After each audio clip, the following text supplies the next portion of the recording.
أشهد أن لا إله إلا الله وحده لا شريك له وأشهد أن محمدا عبده ورسوله أما بعد فأعوذ بالله من الشيطان الرجيم بسم الله الرحمن الرحيم الحمد لله رب العالمين الرحمن الرحيم مالك يوم الدين إياك نعبد وإياك نستعين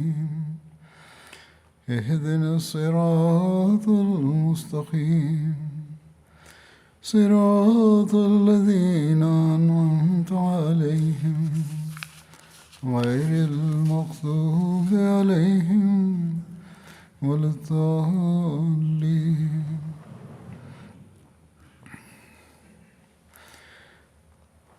حضرت ابوبکر صدیق رضی اللہ تعالیٰ عنہ کے دور میں جو فتنے اٹھے تھے اور ان کے خلاف جو مہمات ہوئیں ان کا ورنن ہو رہا تھا۔ اس بارے میں حضرت خالد بن ولید کی بطاح کے علاقہ کی جانب مالک بن نویرہ کی طرف چڑھائی کا وورن یوں ورنن ہوا ہے۔ بطاح بنو اسد کے علاقے میں ایک چشمے کا نام تھا، ایک سروت کا نام تھا۔ مالک بن نویرہ کا سمبند بنو تمیم کی ایک شاخ بنو یرموح سے تھا۔ اس نے 9 ہجری میں اپنی قوم کے ساتھ مدینہ آ کر اسلام سویکار کیا تھا۔ مالک بن نویرہ اپنی قوم کے سرداروں میں سے ایک تھا۔ عرب کے مشہور بہادر اور شہسواروں میں اس کی گننا ہوتی تھی۔ حضرت صلی اللہ علیہ وسلم نے اس کو اپنے قبیلہ کی زکوٰۃ کے مال وصول کرنے اور جمع کرنے کی ڈیوٹی سپرد کرتے ہوئے زکوٰۃ وصول کرنے کے عہدے پر نیوکت کیا تھا۔ لیکن جب حضرت صلی اللہ علیہ وسلم کی وفات ہوئی اور آپ کا دیہانت ہوا اور عرب میں ارتداد، دھرم بمختہ اور بغاوت کی لہر اٹھی تو مالک بن نویرہ بھی مرتد ہونے والوں میں سے ایک تھا۔ جب رسول اللہ صلی اللہ علیہ وسلم کا دیہانت کی خبر اس کو پہنچی تو اس نے خوشی سے جشن منایا۔ اس کے گھر کی عورتوں نے مہندی لگائی، ڈھول بجائے اور خوب خوشی کا اظہار کیا، اور اپنے قبیلے کے ان مسلمانوں کو قتل کیا جو زکوٰۃ کی فرضیت کے سمرتھک ہونے کے ساتھ ساتھ اسے مسلمانوں کے مرکز یعنی مدینہ میں بھجوانے کے پکش میں تھے، یعنی زکوٰۃ کی رقم کو۔ بس یہ بھی یاد رکھنے والی بات ہے کہ ہر ایک ویکتی جس کو سزا دی گئی یا جس کے خلاف سخت قدم اٹھائے گئے اس نے مسلمانوں کو نقصان پہنچانے کی کوشش کی تھی۔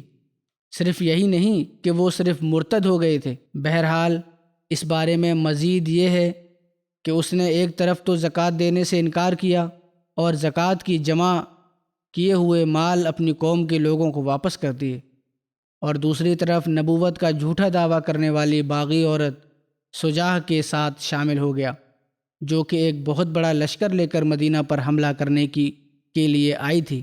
ایک دوسری بات، مدینہ پر حملہ کرنا چاہتی تھی۔ اس کا تعارف، اس کا پریچے یہ ہے کہ سجاہ بنت حارث اس کا نام تھا، صادر اس کی کنیت تھی، عرب کی ایک مشہور کاہنہ یعنی بھوشیوانی کرنے والی عورت تھی، اور ان کچھ نبوت کے دعوے داروں میں سے اور باغی قبیلوں کے سرداروں میں سے تھی جو عرب میں مرتد ہونے سے تھوڑے سمے پہلے یا اس کے دوران جن کا ادے ہوا تھا۔ سجاہ قبیلہ بنو تمیم سے سمبند رکھتی تھی اور ماں کی اور سے اس کا ونش، اس کا نسب قبیلہ بنو تغلب سے جا ملتا تھا جو اکثر عیسائی تھے۔ سجاہ سوئم بھی عیسائی تھی اور اپنے عیسائی قبیلہ اور خاندان کے آدھار پر عیسائیت کی اچھی خاصی جانکاری رکھتی تھی۔ یہ عراق کے مریدوں کے ساتھ آئی تھی اور مدینہ پر حملہ کرنے کا ارادہ کرتی تھی۔ کچھ اتہاسکاروں کا کہنا ہے کہ سجاہ ایرانیوں کی سازش کے تحت عرب میں داخل ہوئی تھی تاکہ حالات کو دیکھ کر ایرانی حکومت کی گرتی پکڑ کو تھوڑا سنبھال دیا جائے۔ بہرحال سجاہ ان معاملوں سے پربھاوت ہو کر عرب دیپ میں داخل ہوئی تھی۔ یہ سوبھاوک بات ہے کہ وہ سب سے پہلے اپنی قوم بنو تمیم میں پہنچی۔ ایک گروہ زکوٰۃ ادا کرنے اور خلیفہ رسول صلی اللہ علیہ وسلم کی اطاعت کرنے پر آمادہ تھا، لیکن دوسرا پکش اس کی مخالفت کر رہا تھا، اس قبیلہ کی۔ ایک تیسرا پکش بھی تھا جس کی سمجھ میں نہ آتا تھا کہ کیا کرے اور کیا نہ کرے۔ بہرحال یہ متبھید اتنا بڑھا کہ بنو تمیم نے آپس ہی میں لڑنا شروع کر دیا۔ اسی بیچ میں ان قبیلوں نے شجاع کے آنے کی خبر سنی اور انہیں یہ بھی معلوم ہوا کہ شجاع مدینہ پہنچ کر ابو بکر کی فوجوں سے جنگ کرنے کا ارادہ رکھتی ہے۔ پھر تو متبھید نے اور زیادہ تیزی پکڑ لی۔ شجاع اس ارادے سے بڑھی چلی آ رہی تھی کہ وہ اپنے عظیم الشان لشکر کے ساتھ اچانک بنو تمیم میں پہنچ جائے گی اور اپنی نبوت کا اعلان کر کے انہیں اپنے آپ پر ایمان لانے کی دعوت دے گی۔ سارا قبیلہ ایک مت ہو کر اس کے ساتھ ہو جائے گا، اور عینیہ کی طرح بنو تمیم بھی اس کے بارے میں یہ کہنا شروع کر دیں گے کہ بنو یربو کی نبیہ یعنی مہلا نبی قریش کے نبی سے بہتر ہے، کیونکہ محمد صلی اللہ علیہ وسلم تو مرتیو کو پراپت ہو چکے ہیں اور شجاع ابھی زندہ ہے۔ اس کے بعد بنو تمیم کو ساتھ لے کر مدینہ کی طرف کوچ کرے گی، یہ اس کا پلان تھا، اور ابو بکر کے لشکر سے مقابلہ کے بعد فتح یاب ہو کر مدینہ پر قبضہ کر لے گی۔ بہرحال شجاع اور مالک بن نویرہ کا آپس میں سمپرک بھی ہوا۔ شجاع اپنے لشکر کے ساتھ جب بنو یربو کی سیماؤں میں پہنچ گئی تو وہاں ٹھہر گئی اور قبیلہ کے سردار مالک بن نویرہ کو بلا کر صلح کی۔ صلح کرنے اور مدینہ پر حملہ کرنے کے ادیشیہ سے اپنے ساتھ چلنے کی دعوت دی۔ مالک نے صلح کی دعوت تو سویکار کر لی، لیکن اس نے مدینہ پر چڑھائی کے ارادے سے باز رہنے کا اسے مشورہ دیا اور کہا کہ مدینہ پہنچ کر ابو بکر کی فوجوں کا مقابلہ کرنے سے بہتر یہ ہے کہ اپنے قبیلہ کے ورودھی لوگوں کا صفایا کر دیا جائے پہلے۔ شجاع کو بھی یہ بات پسند آئی اور اس نے کہا کہ جو تمہاری مرضی ہے، میں تو بنی یربو کی ایک عورت ہوں، جو تم کہو گے وہی کروں گی۔ شجاع نے مالک کے علاوہ بنو تمیم کے دوسرے سرداروں کو بھی صلح کی دعوت دی، لیکن وقیع کے سوا کسی نے یہ دعوت سویکار نہیں کی۔ اس پر شجاع نے مالک، وقیع اور اپنے لشکر کے ساتھ دوسرے سرداروں پر دھاوا بول دیا۔ گھمسان کی جنگ ہوئی جس میں دونوں پکشوں کے بہت ادھک سنکھیا میں لوگ مارے گئے اور ایک ہی قبیلے کے لوگوں نے ایک دوسرے کو گرفتار کر لیا۔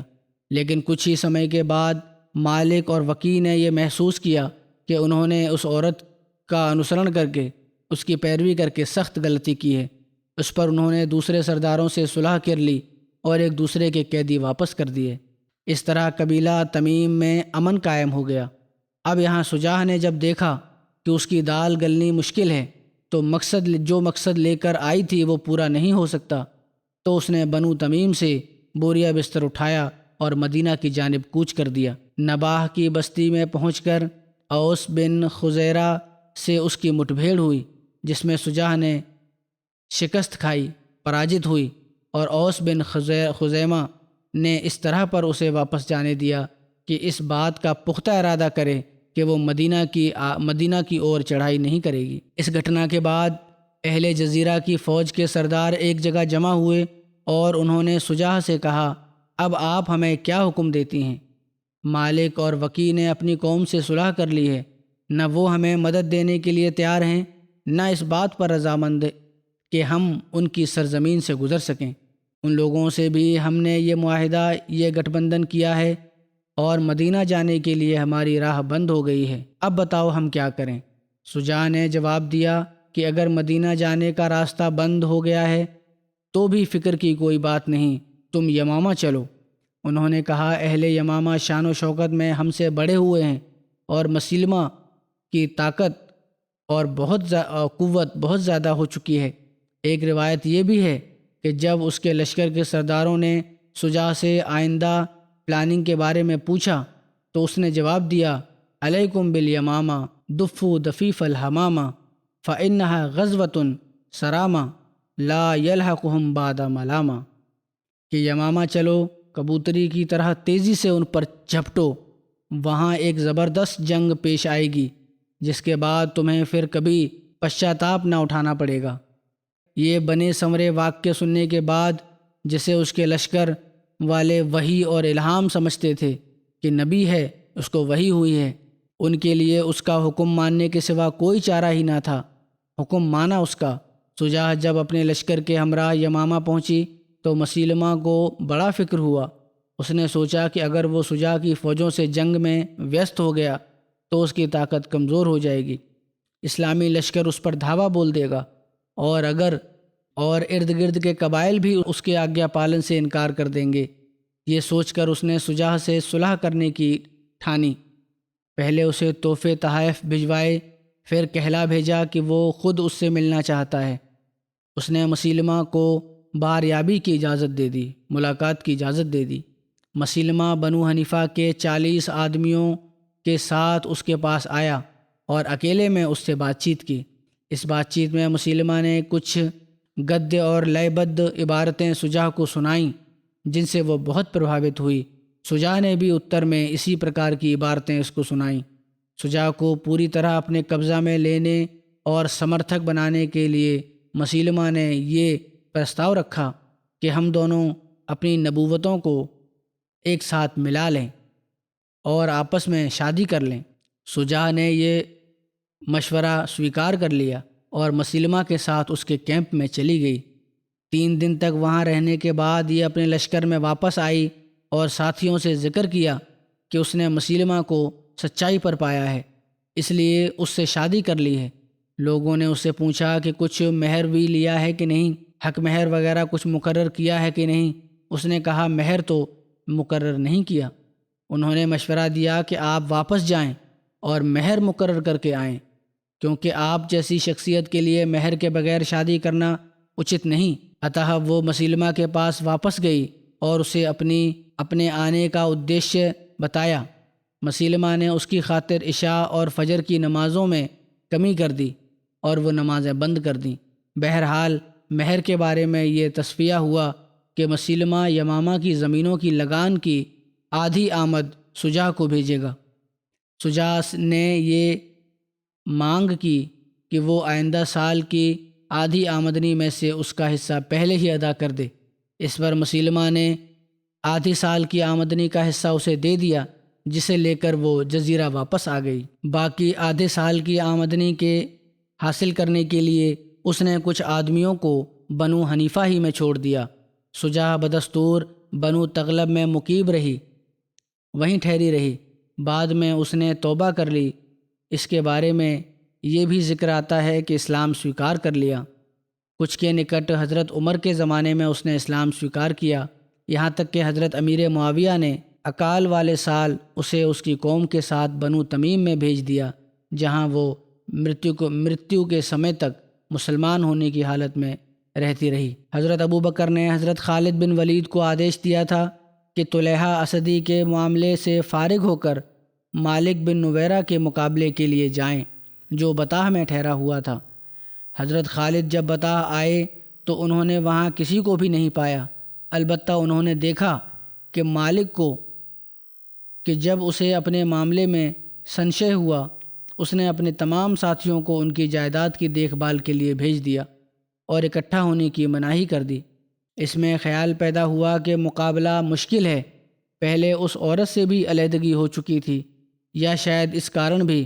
بہرحال حضرت خالد نے وبھن فوجی دستے ادھر ادھر روانہ کیے اور ان کو ہدایت کی کہ جہاں پہنچیں وہاں پہلے اسلام کی دعوت دیں، جو اس کا جواب نہ دے اسے گرفتار کر لائیں اور جو مقابلہ کرے اسے قتل کر دیں۔ انہی دستوں میں سے ایک دستہ مالک بن نویرہ کو، جس کے ساتھ بنو ثعلبہ بن یربوع کے چند آدمی عاصم، عوید، ارین اور جعفر تھے، گرفتار کر کے ان کو خالد کے پاس لایا گیا۔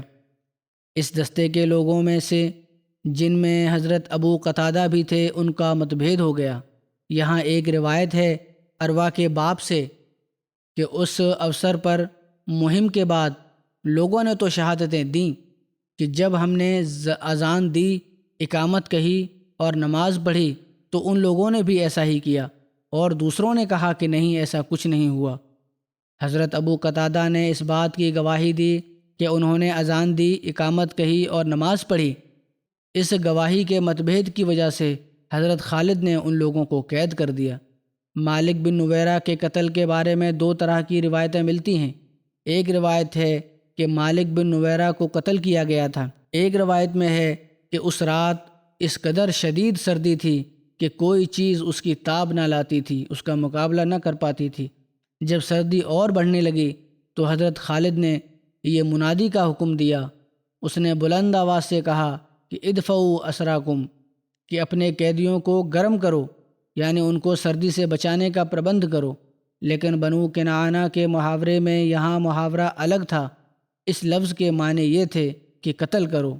سپاہیوں نے اس شبد کا مفہوم وہاں کے استھانیہ محاورے کے اعتبار سے یہ سمجھ لیا کہ ان قیدیوں کے قتل کا آدیش دیا گیا ہے۔ اس پر انہوں نے ان سب کو قتل کر ڈالا۔ حضرت زرار بن عزور کو مالک نے قتل کیا، اور ایک دوسری روایت میں ہے کہ عبد بن عزور اسدی نے مالک کو قتل کیا، بلکہ کلبی کہتے ہیں کہ زرار بن ازور نے ان کو قتل کیا تھا۔ حضرت خالد بن ولید کو جب شور و گل سنائی دیا، وہ اپنے خیمے سے باہر آئے، مگر اس سمے تک سپاہی ان سب قیدیوں کا کام تمام کر چکے تھے۔ اب کیا ہو سکتا تھا؟ انہوں نے کہا، اللہ جس کام کو کرنا چاہتا ہے تو وہ بہرحال ہو کر رہتا ہے۔ دوسری روایت یہ بھی ہے کہ حضرت خالد نے مالک بن نویرہ کو اپنے پاس بلایا، شجاع کا ساتھ دینے اور زکوٰۃ روکنے میں اس کو تنبیہ کی، اس کو سمجھایا اور اسے کہا کہ کیا تم نہیں جانتے کہ زکوٰۃ نماز کی ساتھی ہے، یعنی دونوں ایک جیسے ہی حکم ہیں، اور تم نے زکوٰۃ کو دینے سے انکار کر دیا ہے۔ مالک نے کہا، تمہارے صاحب کا یہی خیال تھا، یعنی بجائے اس کے یہ کہتا کہ رسول اللہ صلی اللہ علیہ وسلم کا یہ خیال تھا، رسول کے بجائے صاحب یا ساتھی کہہ کر پکارا۔ حضرت خالد نے فرمایا، کیا وہ ہمارے صاحب ہیں، تمہارے صاحب نہیں؟ پھر حکم دیا، اے زرار، اس کی گردن اڑا دو۔ پھر اس کی گردن اڑا دی گئی۔ ایک روایت یہ ہے اس کے مرنے کی۔ اتحاد کی روایتوں کے مطابق اس سلسلے میں ابو قتادہ نے خالد سے بات چیت کی اور دونوں کے درمیان بحث ہوئی، اور ابو قتادہ حضرت خالد سے متبھید کرتے ہوئے لشکر کو چھوڑ کر حضرت ابوبکر کے پاس چلے آئے، اور حضرت ابوبکر رضی اللہ تعالیٰ عنہ سے شکایت کی کہ خالد نے مالک بن نویرہ کو قتل کروایا ہے، جبکہ وہ مسلمان تھا، اور پھر اس کی بیوی سے شادی کر لی ہے، اور نہ ہی عرب کے لوگ دوران جنگ اس طرح کی شادی کو اچھی بات سمجھتے تھے۔ حضرت عمر نے بھی قتادہ کی بات کی پرزور حمایت کی۔ حضرت ابوبکر ابو قتادہ سے اس بات پر سخت ناراض ہوئے کہ وہ امیر لشکر حضرت خالد بن ولید کی اجازت کے بغیر لشکر کو چھوڑ کر مدینہ آئے ہیں، اور آدیش دیا ان کو کہ وہ حضرت خالد کے پاس واپس جائیں۔ چنانچہ ابو قتادہ حضرت خالد کے پاس واپس چلے گئے۔ تاریخ طبری میں اس کی مزید ویاکھیا یوں ملتی ہے کہ حضرت عمر نے حضرت ابو بکر کی خدمت میں نویدن کیا کہ خالد ایک مسلمان کے خون کا ذمہ دار ہے، اور اگر یہ بات ثابت نہ ہو سکے تو اس قدر تو ثابت ہے جس سے کہ ان کو قید کر دیا جائے۔ اس معاملے میں کہ قتل تو بہرحال ہوا ہے۔ اس معاملے میں حضرت عمر نے بہت آگرہ کیا کہ چونکہ حضرت ابوبکر اپنے عمال یعنی زکوٰۃ اکٹھی کرنے والوں اور فوجی افسران کو کبھی قید نہیں کرتے تھے، اس لیے انہوں نے فرمایا، اے عمر، اس معاملے میں مون دھارن کرو۔ خالد بن ولید سے اجتہادی غلطی ہوئی ہے، سمجھنے میں غلطی ہوئی ہے، تم ان کے بارے میں ہرگز کچھ مت کہو۔ اور حضرت ابوبکر نے مالک کا خون بہا ادا کر دیا۔ حضرت ابوبکر نے خالد کو پتر لکھا اور آنے کو کہا۔ وہ آئے اور انہوں نے اس گھٹنا کی پوری تفصیل بیان کی اور کھما یاچنا کی۔ حضرت ابوبکر نے اس کی کھما یاچنا کو سویکار کیا۔ ایک روایت میں حضرت خالد کے مدینہ حاضر ہونے کا وورن اس پرکار ورنن ہوا ہے کہ خالد اس مہم سے پلٹ کر مدینہ آئے اور مسجد نبوی میں داخل ہوئے۔ جب مسجد میں آئے تو حضرت عمر نے ان سے کہا، تم نے ایک مسلمان کو قتل کیا ہے اور پھر اس کی پتنی پر قبضہ کر لیا، بخدا میں تم کو سنگسار کروں گا۔ خالد نے اس سمے ایک شبد بھی زبان سے نہیں نکالا، کیونکہ وہ سمجھتے تھے کہ حضرت ابوبکر کا بھی یہی مت ہے۔ وہ حضرت ابوبکر کے پاس چلے گئے، ساری گھٹنا ان کو سنائی اور ان سے کھما چاہی۔ اس پر حضرت ابو بکر نے ان کی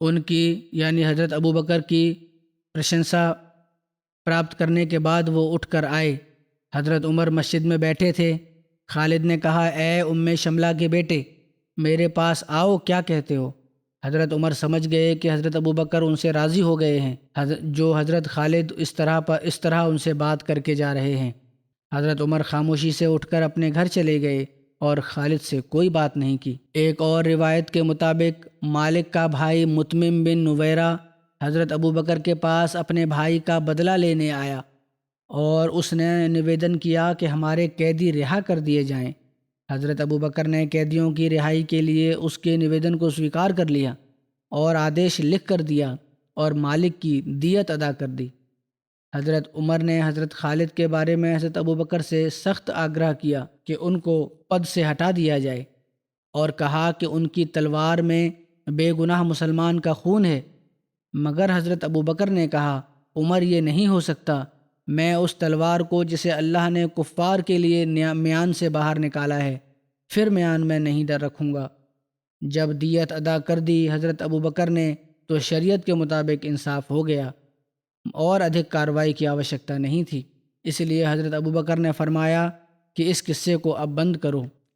اس بارے میں حضرت شاہ عبدالعزیز دہلوی مالک بن نویرہ کا جو قصہ ہے اس کے قتل کے بارے میں جو الزام ہے اس کا جواب دیتے ہوئے اپنی کتاب تحفہ اثنا عشر میں لکھتے ہیں کہ دراصل جو گھٹنا ہوئی تھی اس کی ویاکھیا ان لوگوں نے صحیح بیان نہیں کی، اور جب تک صحیح حالات معلوم نہ ہوں اس سمے تک اعتراض کا نرادھار ہونا اسپشٹ ہے۔ سیرت اور تاریخ کی وشوسنیہ پستکوں میں اس گھٹنا کا وورن اس پرکار ملتا ہے کہ نبوت کے دعوے دار اور مدعی طلحہ بن خویلد اسدی کی مہم سے حضرت خالد جب فارغ ہو کے نواح بطاغ کی طرف متوجہ ہوئے تو آس پاس کی طرف فوجی دستے روانہ کیے، ارد گرد کی اور فوجی دستے روانہ کیے جو حضور نبی کریم صلی اللہ علیہ وسلم کے آدیش اور طریقے کے مطابق ان کو ہدایت کی کہ جس قوم، قبیلہ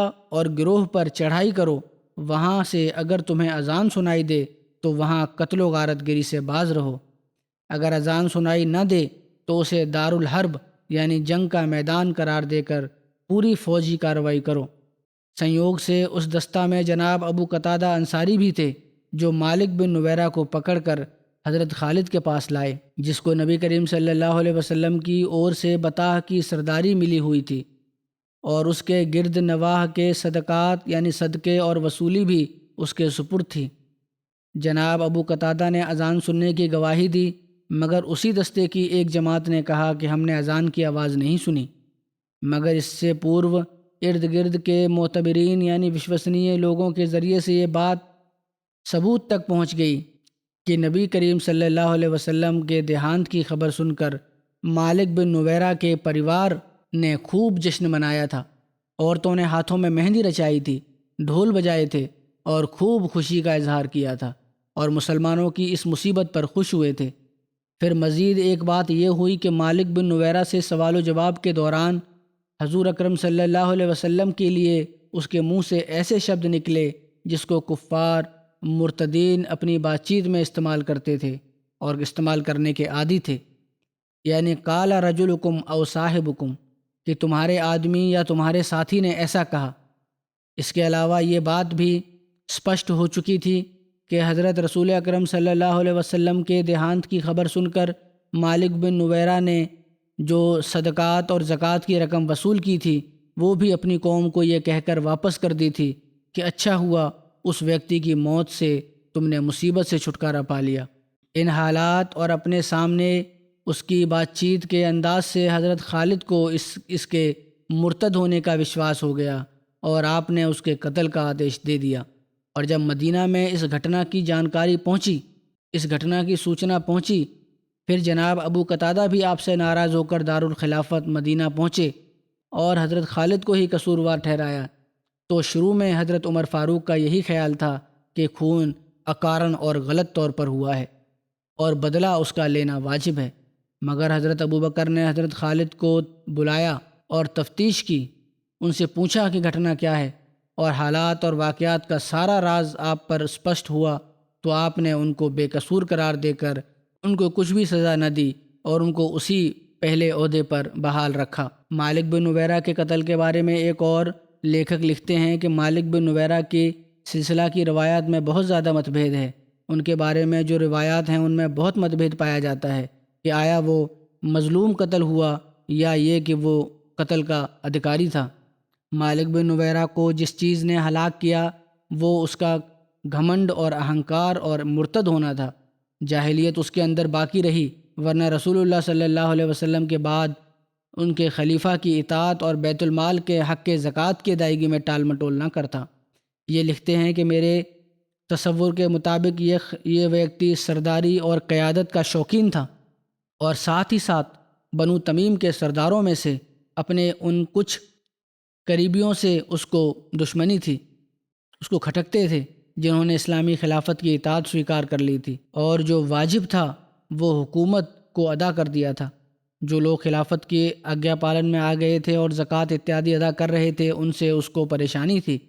ان کے کتھنی اور کرنی دونوں ہی اس کے تصور کی تائید کرتے ہیں۔ اس کا مرتد ہونا اور شجاع کا ساتھ دینا، زکوٰۃ کے اونٹوں کو اپنے لوگوں میں تقسیم کر دینا، زکوٰۃ کا ابو بکر کو دینے سے روکنا، اوگیا کاری اور اہنکار کے سلسلے میں اپنے رشتہ داروں مسلمانوں کی نصیحتوں کو نہ سننا، یہ سب اس پر فرد جرم ثابت کرتے ہیں، اور اس سے اسپشٹ ہوتا ہے کہ یہ ویکتی اسلام کی بنسبت کفر سے زیادہ محبت کرتا تھا اور کفر کے زیادہ قریب تھا۔ ایک طرف مسلمان کہلوانا چاہتا تھا اور دوسری طرف کفر کے قریب تھا، اور اگر مالک بن نویرہ کے خلاف کوئی حجت دلیل نہ ہو تو اس کا صرف زکوٰۃ روک لینا ہی اس پر فرد جرم عائد کرنے کے لیے کافی ہے۔ پورو ودوانوں کے یہاں ایک یہ ثابت شدہ حقیقت ہے کہ اس نے زکوٰۃ کی ادائیگی سے انکار کیا تھا۔ ابن عبدالسلام کی کتاب طبقات فخول الشعراء میں ہے، یہ متفق علیہ بات ہے، سروسمت ہے کہ خالد نے مالک سے بات چیت کی اور اس کو اس کے مت سے پھیرنے کی کوشش کی، لیکن مالک نے نماز کو تسلیم کیا۔ اس نے کہا نماز تو پڑھ لوں گا، اور زکوٰۃ سے دینے سے انکار کیا۔ اور شرح مسلم میں امام نووی مرتدین کے سلسلے میں فرماتے ہیں کہ انہی کے بارے میں وہ حضرات بھی تھے، انہی میں سے وہ حضرات بھی تھے جو زکوٰۃ کو سویکار کرتے تھے اور اس کی ادائیگی سے رکے نہیں تھے، لیکن ان کے سرداروں نے انہیں اس سے روک دیا۔ بعض لوگ چاہتے تھے کہ جن پر زکوٰۃ فرض ہے زکوٰۃ ادا کریں نماز کے ساتھ ساتھ، لیکن سرداروں نے اسے روک دیا اور ان کے ہاتھ پکڑ رکھے تھے، جیسا کہ بنی یربو انہوں نے اپنی زکوٰۃ اکٹھی کی اور اس کو ابو بکر کے پاس بھیجنا چاہتے تھے، لیکن مالک بن نویرہ نے انہیں روک دیا اور ان کی زکوٰۃ کو لوگوں میں واپس بانٹ دیا۔ حضرت ابو بکر نے مالک بن نویرہ کے معاملے میں پوری تحقیق کی اور اس نتیجے پر پہنچے کہ خالد بن ولید مالک بن نویرہ کے قتل کے الزام میں بری ہیں۔ ابو بکر اس سلسلے میں حقائق سے دوسروں کی بنسبت زیادہ واقف تھے اور گہری نگاہ رکھتے تھے، کیونکہ آپ خلیفہ تھے اور تمام خبریں آپ کو پہنچتی تھیں، اور آپ کا ایمان بھی سب سے بھاری تھا۔ خالد کے ساتھ معاملے میں آپ رسول اللہ صلی اللہ علیہ وسلم کا انوسرن کر رہے تھے، کیونکہ رسول کریم صلی اللہ علیہ وسلم نے خالد کو جو ذمہ داری سونپی کبھی معزول نہیں کیا، کبھی ان کو سسپینڈ نہیں کیا، اور اگرچہ ان سے بہت ایسی گھٹنائیں گھٹی تھیں جن سے آپ صلی اللہ علیہ وسلم سنتشٹ نہیں تھے، آپ صلی اللہ علیہ وسلم ان کی آپتی کو سویکار کرتے تھے اور لوگوں سے فرماتے کہ خالد کو تکلیف مت پہنچاؤ، وہ اللہ کی تلواروں میں سے ایک تلوار ہے جسے اللہ تعالیٰ نے کافروں پر مسلط کر دیا تھا۔ پھر ایک اور اعتراض اسی بارے میں آگے یہ بھی ورنن ہوا ہے کہ حضرت خالد نے تمیم بنت منہال سے شادی کی تھی۔ حضرت خالد بن ولید کے بارے میں اعتراض یہ کیا جاتا ہے کہ آپ نے دوران جنگ لیلا بنت منہال سے شادی کی اور عدت گزرنے کا بھی انتظار نہیں کیا۔ اس شادی کے بارے میں تاریخ طبری میں ان شبدوں میں ورنن ہوا ہے: حضرت خالد نے تمیم منہال کی بیٹی سے نکاح کیا تھا اور اس کے پوتر ہونے کے دنوں کو ختم کرنے کے لیے چھوڑ دیا تھا، کیونکہ عرب جنگ کے دوران عورتوں سے سمبند بنانے کو برا سمجھتے تھے اور جو ایسا کرتا اسے طعنہ دیتے تھے۔ علامہ ابن کثیر لکھتے ہیں کہ جب وہ یعنی لیلا بنت منہال حلال ہو گئیں تو حضرت خالد نے اس سے شادی کری۔ علامہ ابن خلقان لکھتے ہیں کہ تمیم نے 3 مہینے گزار کر اپنی عدت پوری کی اور پھر حضرت خالد نے اسے نکاح کا پیغام بھیجا جو اس نے سویکار کر لیا۔ حضرت شاہ عبدالعزیز دہلوی اس اعتراض کا جواب دیتے ہوئے لکھتے ہیں کہ دراصل یہ قصہ ہی من گھڑت ہے، اس لیے کہ کسی مستند اور معتبر کتاب میں اس کی کوئی روایت نہیں ملتی۔ بعض غیر معتبر کتابوں میں یہ روایت بھی ملتی ہے۔ روایت ملتی بھی ہے تو اس کا جواب بھی ساتھ ساتھ اسی روایت میں موجود ہے کہ مالک بن نویرہ نے اس عورت کو ایک عرصہ سے طلاق دے رکھا تھا۔ یہ کہا جاتا ہے کہ مالک بن نویرہ کی پتنی تھی اور اس نے اس کو قتل کر کے حضرت خالد بن ولید سے شادی فوراً کر لی، اور اصل میں قتل ہی اس لیے کیا تھا کہ شادی کرنا چاہتے تھے، لیکن بہرحال یہ کہتے ہیں کہ مالک بن نویرہ نے اس عورت کو ایک عرصہ سے طلاق دے رکھی تھی، اور اس عرصہ میں اس جاہلیت کی پائیداری میں اسے یوں ہی گھر میں ڈال رکھا تھا۔ اسی رسم جاہلیت کے توڑنے پر قرآن مجید کی یہ آیت نازل ہوئی تھی، وَإِذَا طَلَّقْتُمُ النِّسَاءَ فَبَلَغْنَ أَجَلَهُنَّ فَلَا تَعْضِلُوهُنَّ، جب تم عورتوں کو طلاق دے دو اور ان کی عدت پوری ہو جائے تو انہیں روک کر نہ رکھو، لہٰذا اس عورت کی عدت تو کب کی پوری ہو چکی تھی اور نکاح حلال ہو چکا تھا، کیونکہ اس نے طلاق دے کر صرف اپنے گھر میں رکھا ہوا تھا۔ حضرت خالد کی شادی کے بارے میں ایک اور لیکھک لکھتے ہیں کہ تمیم کا نام لیلہ بنت سنان منہال تھا، یہ مالک بن نویرہ کی پتنی تھی۔ حضرت خالد کی اس سے شادی کے بارے میں بڑا جھگڑا کھڑا ہوا ہے، بڑی بحثیں چلیں۔ اس کا خلاصہ یہ ہے کہ کچھ لوگوں نے خالد پر آروپ لگایا کہ وہ تمیم کے حسن و جمال پر عاشق تھے اور اس سے عشق رکھتے تھے، اس لیے صبر نہ کر سکے اور قید میں آتے ہی اس سے شادی کر لی۔ اس کا مطلب یہ ہوا کہ نعوذ باللہ یہ شادی نہیں بلکہ زنا تھا، لیکن یہ قول من گھڑت ہے اور صاف جھوٹ ہے، اس کا کوئی اعتبار نہیں، کیونکہ پرانی روایتوں اور کتابوں میں اس کی طرف اشارہ تک نہیں ملتا، کوئی ثبوت نہیں جس سے ثابت ہو رہا ہو۔ جو بھی روایتیں ہیں یا سورسز ہیں، علامہ ماوردی فرماتے ہیں کہ خالد نے مالک بن نویرہ کو اس لیے قتل کیا تھا کہ اس نے زکوٰۃ روک لی تھی، جس کی وجہ سے اس کا خون حلال ہو گیا تھا، اور اس کی وجہ سے تمیم سے اس کا نکاح فاسد ہو گیا تھا۔ اور مرتدین کی عورتوں کے سلسلے میں شرعی حکم یہ ہے، شریعت کا حکم یہ ہے کہ جب وہ دارالحرب سے جا ملیں، یعنی جب جنگ کے میدان میں آ جائیں تو ان کو قید کر لیا جائے، قتل نہ کیا جائے، جیسا کہ امام سرحسی نے اس کی طرف اشارہ کیا ہے۔ جب تمیم قیدی بن کر آئیں تو خالد نے اس کو اپنے لیے منتخب کر لیا، چن لیا، اور جب وہ حلال ہو گئیں یعنی پاک صاف ہو گئیں اور عدت گزر گئی، تب انہوں نے اس سے ازدواجی تعلقات یعنی شاریرک سمبند بنائے۔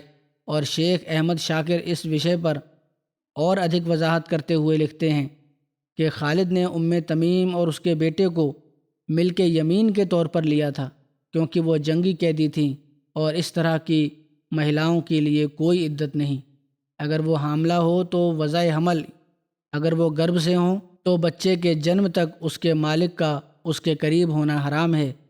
اگر حاملہ نہیں ہے، گربھاوستھا نہیں ہے، تو کیول ایک بار حیض آنے تک اس سے دور رہے گا۔ یہ مشروع اور جائز ہے، اس پر اعتراض کی گنجائش نہیں، لیکن خالد کے ورود کرنے والے اور دشمنوں نے اس اوسر کو اپنے لیے غنیمت سمجھا اور یہ جھوٹا انمان، جھوٹی کلپناؤں میں گرفتار ہو گئے کہ مالک بن نویرہ مسلمان تھا اور خالد نے اس کو اس کی پتنی کے لیے قتل کر دیا۔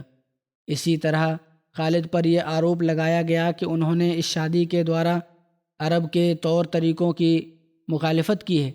چنانچہ عقاد کا کہنا ہے کہ خالد نے مالک بن نویرہ کو قتل کر کے اس کی پتنی سے میدان جنگ میں شادی کی، جو جاہلیت میں اور اسلام میں عربوں کی عادت کے خلاف اور اسی طرح مسلمانوں کی عادتوں اور اسلامی شریعت کے حکموں کے ورد ہے۔ عقاد کا یہ کتھن سچائی سے بالکل دور ہے۔ عربوں کے یہاں اسلام سے پورو بہت بار ایسا ہوتا تھا کہ جنگوں اور دشمنوں پر فتح یابی کے بعد عورتوں سے شادیاں کرتے تھے اور انہیں اس پر گرو ہوتا تھا۔ ڈاکٹر علی محمد سلابی لکھتے ہیں کہ اس بارے میں وہ یہی بیان کر رہے ہیں، یہ سارا واقعہ کہ شرعی نقطۂ نظر سے، شریعت کی درشٹی سے دیکھا جائے تو خالد نے ایک جائز کام کیا اور اس کے لیے شریعت جائز طریقہ اختیار کیا، اور یہ کام تو اس ذات سے بھی ہوتا ہے اور یہ کام تو اس ہستی سے بھی ثابت ہوتا ہے جو خالد سے شریشٹھ تھے۔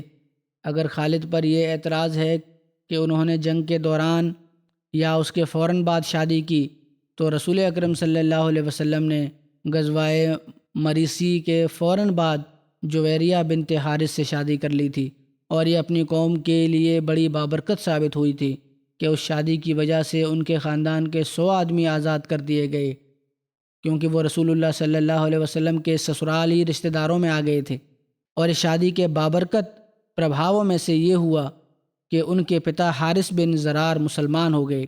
اسی طرح رسول اللہ صلی اللہ علیہ وسلم نے غزوہ خیبر کے فوراً بعد صفیہ بنت ہوئی بنت اخطب سے شادی کی، اور جب رسول اللہ صلی اللہ علیہ وسلم کا اس سلسلے میں اسوہ اور آدرش اور نمونہ موجود ہے، تو کوئی وجہ نہیں کہ حضرت خالد بن ولید کو لعن طعن کرنے کی اور بلا وجہ اس پر الزام لگانے کی۔ یہ وورن میں نے اس لیے بیان کیا ہے کہ کچھ کم علم آج کل بھی یہ سوال اٹھاتے ہیں اور حضرت ابوبکر رضی اللہ تعالیٰ عنہ پر اصل میں یہ اعتراض کرتے ہیں کہ حضرت عمر صحیح تھے اس بارے میں، اور حضرت ابوبکر نے نعوذ باللہ انصاف سے کام نہیں لیا اور غلط رنگ میں حضرت خالد بن ولید کی حمایت کی ہے۔ حالانکہ یہ سب جو ساری تفصیلات انہوں نے دیکھی، سارا جائزہ لیا، حضرت ابوبکر نے پھر فیصلہ کیا اور اس سارے الزام سے حضرت خالد کو بری کیا۔ حضرت خالد کی یمامہ کی طرف روانگی کے بارے میں آتا ہے کہ حضرت ابوبکر نے حضرت خالد بن ولید کو یہ حکم دے رکھا تھا کہ وہ قبیلہ اسد، غطفان اور مالک بن نویرہ وغیرہ سے فارغ ہو کر یمامہ کی اور بڑھیں، اور اس کی بڑی تاکید کر رکھی تھی۔ شریک بن عبدہ فزاری بیان کرتے ہیں، میں ان لوگوں میں سے تھا جو مارکہ بزاخہ میں سملت تھے۔ حضرت ابوبکر کی سیوا میں اپستھت ہوا، آپ نے مجھے خالد کی طرف روانہ کیا۔ میرے ساتھ حضرت خالد کے نام ایک خط تھا جس میں لکھا تھا کہ اما بعد تمہارے پیغام لانے والے کے دوارا تمہارا پتر ملا، اس میں جنگ بخازہ میں اللہ کی فتح اور نصرت کا تم نے ورنن کیا ہے، اور اسد و غطفان کے ساتھ جو معاملہ تم نے کیا ہے وہ لکھا ہوا ہے، اور تم نے یہ بھی لکھا ہے کہ میں یمامہ کی طرف رخ کر رہا ہوں۔ تمہیں میری وصیت ہے کہ اللہ وحدہ لا شریک کا تقوی اختیار کرو، اور تمہارے ساتھ جو مسلمان ہیں ان کے ساتھ نرمی برتو، ان کے ساتھ باپ کی طرح ویوہار کرو۔ اے خالد، خبردار، بنی مغیرہ کی دشمنی اور اہنکار سے بچنا۔ میں نے تمہارے بارے میں ان کی بات نہیں مانی ہے جن کی بات میں کبھی نہیں ٹالتا، لہٰذا تم جب بنو حنیفہ سے مقابلے میں اترو تو ہوشیار رہنا۔ یاد رکھو بنو حنیفہ کی طرح اب تک کسی سے تمہارا مقابلہ نہیں پڑا، وہ سب کے سب تمہارے خلاف ہیں، اور ان کا ملک بڑا وسیع ہے، بڑا پھیلا ہوا ہے، لہٰذا جب وہاں پہنچو تو فوج کی کمان تم خود سنبھالو، دائیں بھاگ پر ایک ویکتی کو، بائیں بھاگ پر ایک ویکتی کو، اور شہ سواروں پر ایک ویکتی کو نیوکت کرو۔ بڑے صحابہ اور مہاجرین اور انصار میں سے جو تمہارے ساتھ ہیں ان سے برابر مشورہ لیتے رہو، اور ان کے سمان اور پرتشٹھا کو پہچانو۔ پوری تیاری کے ساتھ میدان جنگ میں جب دشمن سامنے ہوں تو ان پر ٹوٹ پڑو، تیر کے مقابلے میں تیر، بھالے کے مقابلے میں بھالے، تلوار کے مقابلے میں تلوار۔ ان کے قیدیوں کو تلواروں پر اٹھا لو، قتل کے ذریعہ ان میں خوف اور مایوسی پیدا کرو، ان کو آگ میں جھونکو۔ خبردار، میری اوگیا نہ کرنا، اللہ کی تم پر سلامتی ہو۔ یہ پتر حضرت خالد کو ملا تو آپ نے اس کو پڑھا اور کہا کہ ہم نے سن لیا اور ہم اس کا پورا آگیا پالن کریں گے۔ خالد نے مسلمانوں کو اپنے ساتھ تیار کیا اور بنو حنیفہ یعنی مسیلمہ یا جن کی سربراہی مسیلمہ کذاب کر رہا تھا ان سے جنگ کے لیے روانہ ہوئے۔ انصار پر ثابت بن قیس بن شماس امیر نیوکت کیے۔ مرتدین میں سے جن سے راستے میں واسطہ پڑتا اس کو عبرتناک سزا دیتے۔ ادھر حضرت ابوبکر نے پیچھے سے خالد کی سرکشا کے لیے ایک بہت بڑی فوج بہترین ہتھیاروں سے لیس روانہ کی تاکہ لشکر خالد پر کوئی پیچھے سے حملہ آور نہ ہو سکے۔ خالد کا گزر یمامہ کے راستے میں بہت سے بدوی قبائل سے ہوتا ہوا جو مرتد ہو گئے تھے ان سے ہوا۔ ان سے جنگ کر کے انہیں اسلام کی طرف واپس لائے۔ راستے میں سجا کی بچی کچھ ہی فوج بھی ملی، ان کی خبر لی، انہیں قتل کیا اور ان کو عبرتناک سزائیں دیں، پھر یمامہ پر حملہ آور ہوئے۔ جنگ یمامہ کا وورن جو ہے انشاءاللہ تعالی اس کا آئندہ ورنن ہوگا۔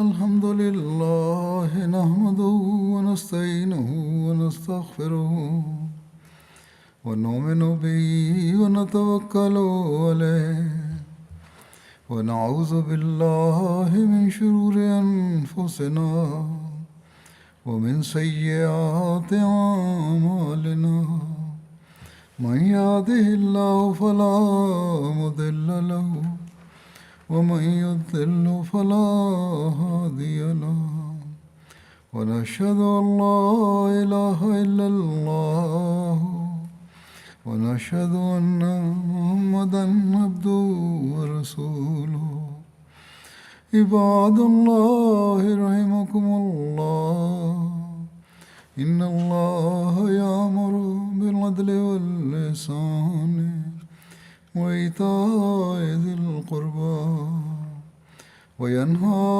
عن الفحشاء والمنكر والبغي يعظكم لعلكم تذكرون اذكروا الله يذكركم وادعوه يستجب لكم ولذكر الله